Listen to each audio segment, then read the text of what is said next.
આજે હું તમારી સાથે શેર કરીશ છોલેની રેસીપી. તો ચલો રેસીપી સ્ટાર્ટ કરીએ.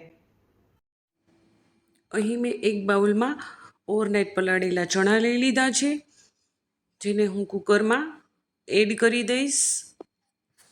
ત્યારબાદ તેમાં હું નમક એડ કરીશ, 1 ચમચી હળદર એડ કરીશ.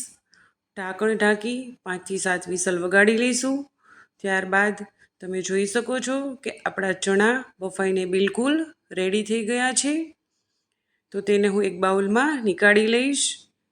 વઘાર માટેનું અહીં મેં બધું કટિંગ કરી લીધું છે.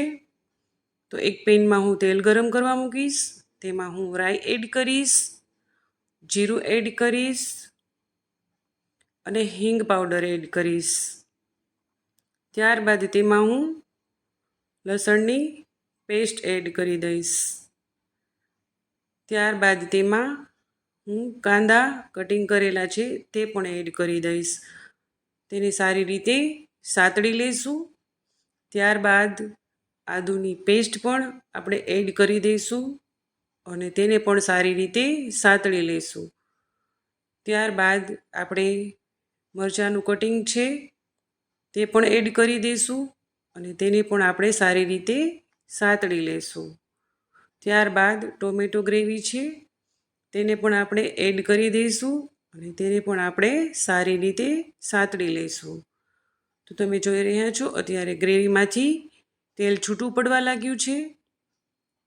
તો ત્યારે આપણે તેમાં સ્વાદ પ્રમાણે મરચું પાવડર એડ કરીશું, હળદર પાવડર એડ કરીશું, જીરું પાવડર એડ કરીશું અને સ્વાદ પ્રમાણે નમક એડ કરીશું. આ બધા મસાલાને હું સારી રીતે મિક્સ કરી લઈશ અને સારી રીતે સાતળી લઈશ. તમે જોઈ રહ્યા છો અત્યારે આપણી ગ્રેવી અહીં તૈયાર છે. તો તેમાં હું આપણા બાફેલા જે ચણા છે તે હું એડ કરી દઈશ અને તેને પણ સારી રીતે હું મિક્સ કરી દઈશ. તો તમે જોઈ રહ્યા છો અહીં આપણા ચણા ખૂબ સરસ રીતે મિક્સ થઈ ચૂક્યા છે. તો તેમાં હું થોડું પાણી એડ કરી દઈશ અને બધા ચણાને ફરીથી મિક્સ કરી લઈશું. ત્યારબાદ તેમાં હું છોલે પાવડર અને આમચૂર પાવડર એડ કરી દઈશ. તેને સારી રીતે મિક્સ કરી અને 10 મિનિટ ઢાંકણ ઢાંકી અને આપણે ચડવા દઈશું.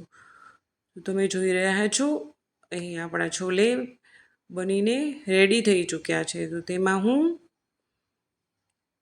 ધાણા એડ કરી દઈશ. તો અહીં આપણા છોલે બનીને રેડી છે. મેં એક અહીં ડીશ તૈયાર કરી લીધી છે, જેમાં મેં છોલે અને તેની સાથે ભટુરે પણ બનાવ્યા છે. તો તેની રેસીપી હું નેક્સ્ટ વિડીયોમાં શેર કરીશ. Bye bye.